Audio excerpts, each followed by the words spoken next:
So I'm going to, at some point, show a little brief clip that he says, but I just wanted to read you a little bit from this book first.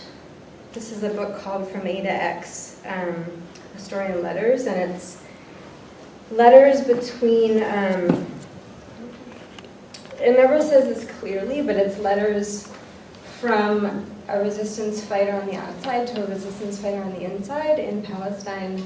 The letters are bundled into packets, and the ones being received are held, and then there's writing on the background, so we never know exactly what goes out. It's really beautiful if you haven't read it. And the two characters are A and X. So this is from A to X. With what I'm sending you today, I want to take you inside my mouth. You and I are holding down the hill past the mulberry tree. Or walking down the hill, past the mulberry tree. It's been hot all day, the clouds are low, white, friendly. We've just passed on our left the shop that sells shoes, bags, and we always laughed about this, lampshades. After about 50 meters, we come to a newly opened grocer's shop. I've noticed it, but I've never had time to stop. It belongs to a man who calls himself Garcia. It's a hut with a corrugated roof. He doesn't live there. We go inside. The shop specializes in foodstuffs imported directly from Spain. White beans, for example, a whole bin of them. You bury your fist in them up to your wrist with its whitish scars. Then you lift your hand, let the beans run through your fingers, and they're as shiny as porcelain, dried cod, salado, strings of sweet red onions. The owner watches us. We're testing the goods. He's testing us, and we are doing it with smiles. He's a man in his late 60s with a round face, wearing thick glasses. I ask him how it is. He has a direct Spanish connection. My mother lives in Seville. His reply surprises me, for she must be of considerable age. She buys for me, he explains, and she arranges the transport. You have already strolled out of the shop and are lighting a cigarette, hoping to see a gazelle on the hills towards the east. Has she ever been here, your mother, I ask? She's too old to travel so far, he says, but she's a wonderful buyer. Behind the thick lenses of his glasses, his eyes are strange, because they are both concentrated and distant, as though they were looking at two things at the same time, at whatever is in front of him and simultaneously at the word or words representing it. I couldn't manage without her, he continues. As women grow older, have you noticed? They forget far less than they did when they were young, and in this they are the opposite of men. With age, men forget more and more. I'm already more forgetful than my mother, and it's natural. I disagree and tell him I already have a good memory. He makes a gesture with his palms to suggest politely that I'm perhaps no longer young. Mi guapo, how old are we? We've aged so many times, and will your memory go before mine? Anyway, this is all to take you in a minute inside my mouth. Now he says something that surprises me. There's nothing like prison, he murmurs, for developing and maintaining memory. You know by experience, I ask quietly. Instead of replying, he inquires whether the move to the new pharmacy went well. He does this to indicate he knows a thing or two about me. Yet, as an evasive action, it's also typical of an ex-prisoner. I look at him hard and in a flash understand his eyes. He is almost blind, I'm sure of it. You know these, he asks, La Biblia? They are made in Seville. He is holding up a biscuit wrapped in blue and red and white tissue paper. La Biblia, he repeats, the Bible, because they are like the manna that fell from heaven on the desert. A manna made from almonds, the sweetest biscuit on earth. He weighs out 500 grams of Biblia, slides them into a paper bag, and holds it out to me. He weighed them on a pair of scales held in the hand, and he felt where the pointer was with his finger. He didn't use his eyes. I stepped back. You can't refuse a gift, he insists. I'm giving them to you. Why? I have forgotten, he says, and you have forgotten. Perhaps one day we'll ask my mother. I accept and pay for a string of onions I have chosen. You are not outside on the road, because you never were. You are in your cell number 73. So I walk up the hill alone, wondering what you'll make of the story. I have completely forgotten the biscuits. When I get home, I put on some water to boil to make tea, and then I remember them. I unwrap one oval and the color of baked bread, the size of a tongue, yours or mine, polvorón artesano de almendra, a slight smell of cinnamon, weight 32 grams each. I take a small bite for both of us. The baked wheat flour and almond dust, sweet and a little greasy, lines the top of the palate. It sticks to the curved roof of the mouth, whilst below on the floor, on our tongue, lie tiny fragments of roasted nut to sift between the teeth and bite into. Munching a bubia is like pulling an almond blanket over our two heads to keep out sand, rain, the wind, or the probing searchlight from the mirador. He gave us 12, 6 for me, 6 for you if they reach you. If they don't, remember I've taken you inside my mouth. A. And then this is what is ostensibly written on the back of this letter. All usurpers do their most to make us forget that they have only just arrived. To glimpse the sky, I climb above the bunk. The sky, a reminder of what may be temporarily forgotten. For example, the private equity funds available for financial speculation are today worth 20 times more than the sum total of the world's gross national product. The wind, rendered gently visible by the clouds, is enough to suggest how the time of such illusions is running out. So that's a little bit of it, and then I just wanted to show you like a minute of John Berger talking for himself.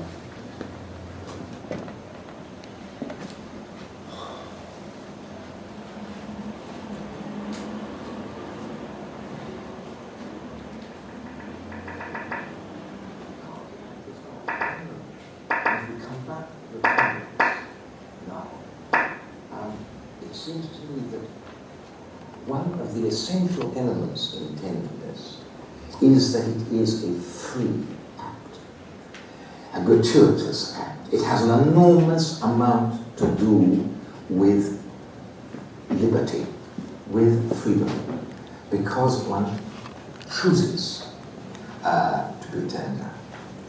And in a certain sense, in face of so often what is surrounding us, I mean, it is an almost defiant act of freedom. And then if we just go back one moment more to something else you said, because it connects, you asked. That's it. I wanted you to hear what he said about tenderness, because that's the part that I relate to. And my style is nothing like John Berger's, so I sort of just channel him and the tenderness. So I'm going to read you 3 kind of interlocking things. The first is titled, All I've Eaten Are Wings. Intrinsic to any value system is a list of what is excluded, an elaboration on getting up and going away. There are many life circumstances in suggestion. Importance is a fluid thing, as are digestive aids and kinship.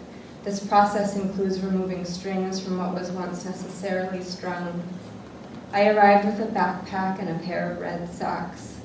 It includes what at the time seemed a cult and removing more of the circumstances. Sternum, my sternum, sternum, my sternum, a dream of flying. Circumstances of feeling one way or the other. What is a feeling anyway? Back then, I was working to forget names so as to remember the particulars. This was an unreasonable request, but because it was done silently, I can neither confirm nor deny its effectivity. I'll say this. I placed value on the act of departure. I felt ashamed in the light, and I placed value on the act of being understood, the same pair of red socks unworn. Which pair of red socks was it? I started opening all the drawers in the bedroom, but nothing red appears. There is the doubt that most of us know what it means, this being understood in more than a generic sense. But I had been warned of a tendency to leave. It was said in a menacing tone, and I was indeed shamed. I felt ashamed as I left in the night, and still I left in the night. I did not leave, when anyone could see me. I stood near the oil cans wearing tiny hairs, the tiny hairs standing on end. Should I feel ashamed about talking about myself like this? The waiting for someone to arrive reminds me. It's made me think now of the light behind the window. I promise it will be the last time, the window where strings were played. Having returned outside the window, this is not a new place to have learned. It reminds me. Suddenly a stoplight turns red. The word suddenly is a surprising one, don't you think? By surprising, I mean wrong. It is the wrong word. I feel shame, certainly. For better or worse, it is loud in this room. I didn't notice until I made myself notice. It is loud. Marvelous ways to remind oneself of what one doesn't want. All I've done today is write letters to the sky into a few colors, but then again it seems reasonable, as I'm taking someone new to the floorboards. That's what I said then when there was sensation at either end of the spindle. I hate to say it, but there is still the emptiness beneath my sternum. It's crept down to my pelvis. The pelvis is a continuum of bones. What to do with the long separation between then and now? This is an actual question I'm asking. Also, I wanted to say that glass moves as fast as water, but we know this is an act of disbelief. I know the window was meant to be shut, but it is not. Needless to say, it is raining again. And as it is raining, I carry evidence of disappearing, but don't show anyone, so there. Things change, things always change, not our faces necessarily, but the trajectory of our stairs. I dreamt of a changed city by the sea. Should I feel ashamed by not currently possessing the ability to code myself in other names? I feel shame, certainly. I feel shame every time I write the letter I. At a certain point, it is no longer clear who this is. Not that it has ever been clear to me. Me. No one swims in this city I dream of. The people walk, and it is not so hard to come by packaged meals. The authorities keep tally on electronic notepads. I told someone I had been dreaming of them, but I hadn't been. For better or worse, it suddenly got loud in that room. Suddenly is a dishonest way to say relief. Washing the face, it was just a thing to say. I keep saying, say, but I'm not talking.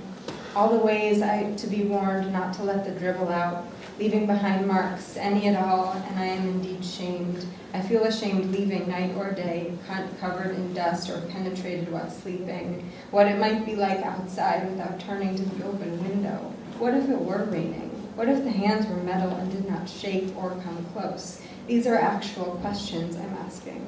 This is the problem. The recently departed don't sleep, but all I can do is sleep. So much moving beneath the feet, but the feet are not moving, and the night itself is a exceptions. If the receiving object is soft, if there is also wanting while sleeping. These are not acceptable exceptions. The city folds and refolds around some tenderness, some steel. If I could say what the hands meant, if I could. Something else I was warned against. The river lapping on the stone walls and the chemicals bubbling on the surface of the river. When I walked to the abandoned train bridge, I threw glass into the water and wanted to kiss a bird woman. That's what I said then, but not to the relevant parties. Nonetheless, it is still a factual statement. What is a fact, anyway? I've been thinking about how we are all animals, but we've overtaken these parts and how we've all made the mistake of letting someone else do the walking. I like to say that so as to feel less ashamed. Dear Red Sox, where are you? I'm not usually waiting for anyone, so I'm not reminded. I let the body respond as if it were not solid. It is solid. Shall I say again that I feel many things and that I want to strike them all out? Perhaps irrelevance is something to believe in. What's the difference? Discovering usual approaches to heave, I glance at the glimmering on the flatland below.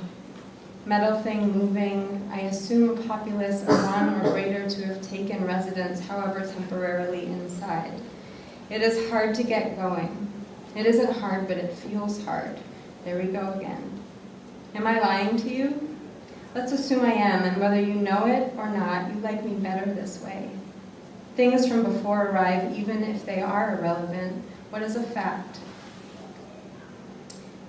I'm okay. I'm a little sad. I'm lonely. I'm a little sad. I'm angry. I'm okay. I'm lonely. I'm afraid. I'm angry. I'm lonely. I'm angry. I'm angry. I'm afraid. I'm angry. I'm fearful. I'm fearing. I'm afraid. I'm angry. I'm angry. I'm fuckable. I'm angry. I'm afraid. I'm sad. I'm sad. I'm sad. I'm sad. I'm sad. I'm so sad. I'm a little sad. I'm sad.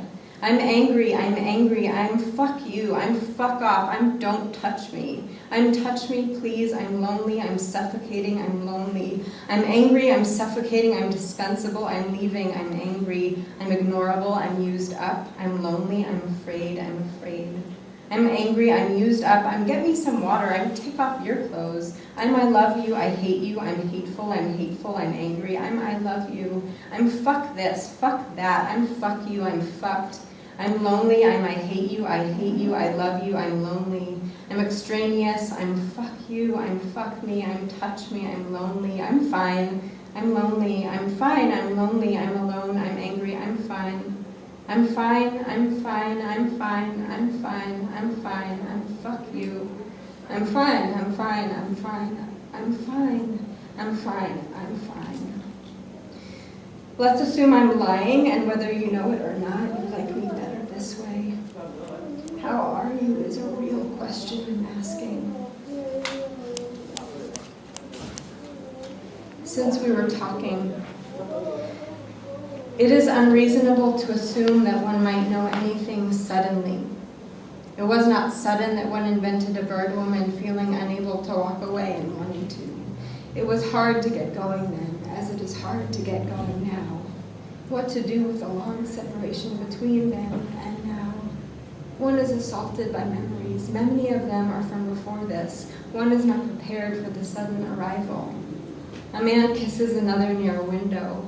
One loves him and one loves the man he kisses. One does not wish to speak to either for risk of feeling rising up through the neck. What is a feeling anyway? It turns out, even before it was clear what this was all about, it was about wanting to want but not wanting. Other people are talking. Other people are not talking. We talk to ourselves. This is another situation in which we find it natural to be assaulted by memories. It was not sudden that we began to eat less than before. Nothing makes any sense looked at from enough angles. This is not a sudden fact. Facts are not sudden. We are not facts. We forgive ourselves having come into this emptiness unprepared for the sudden losses. What our facts have become. There are ways we were warned and ways we could never have been warned enough. One loves near the window, and it is not your fault. One loves near the window simply is the wrong word. Thanks.